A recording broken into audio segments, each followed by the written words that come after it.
চৰাইদেউ জিলাৰ পৰা প্ৰকাশিত একমাত্ৰ পষেকীয়া সংবাদপত্ৰ চৰাইদেউ বাতৰি চাওঁতে চাওঁতে ত্ৰয়োদশ বৰ্ষত ভৰি দিলেহি। এই উপলক্ষে আজি চৰাইদেউৰ বাতৰি উদ্যোগত আৰু অসম ৰাজ্যিক সাংবাদিক সন্থাৰ চৰাইদেউ জিলা সমিতিৰ সহযোগত চৰাইদেউ জিলাৰ চুকাফা নগৰস্থিত পৰ্যটন ভৱনত চৰাইদেউ বাতৰি ত্ৰয়োদশ বৰ্ষপূৰ্তি আৰু বঁটা প্ৰদান অনুষ্ঠান অনুষ্ঠিত হয়।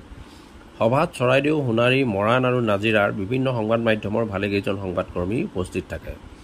তাৰোপৰি বৰ্ষপূৰ্তি অনুষ্ঠানৰ লগত সংগতি ৰাখি কেইবাজনো বিশিষ্ট সাংবাদিকক বঁটা, মানপত্ৰ আৰু স্মাৰক প্ৰদান কৰা হয়। Bureau report, Patkai TV.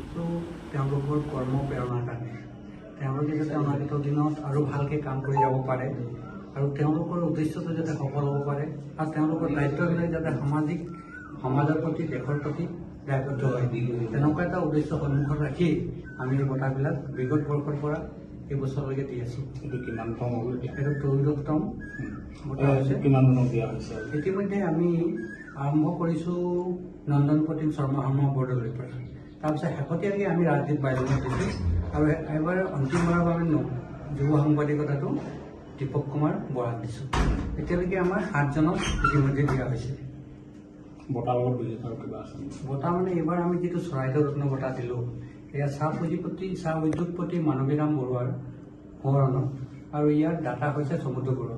তেওঁ এবাৰ বিশেষ নীতি উপহাৰ দিছে তেওঁলোকক বঁটাৰ লগত, আৰু এতিয়া নগদ ধনৰ সৈতে মানপত্ৰ আমি দিছোঁ। আৰু এই যিটো ধনৰ ব্যৱস্থা, এইটো আমি অনাগত দিনত চৰাইদেউ ৰত্ন নামৰ যিটো বঁটা থাকিব তাৰ লগত সংলগ্ন হৈ ধাৰাবাহিকভাৱে চলি থাকিব।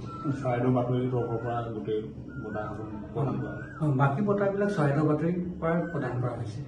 তাৰপিছত 2টা বঁটা আছিলে, এই আপোনাৰ সমাজ হিতৈষী সুফল থকা বঁটাটো শুৱনি আৰু এটা বিনালী অভিযোগ বঁটা। এই 2টা বঁটাৰ বাহিৰে বাকীবিলাক চৰাইদেউ বাতৰি প্ৰদান কৰা। ধন্যবাদ।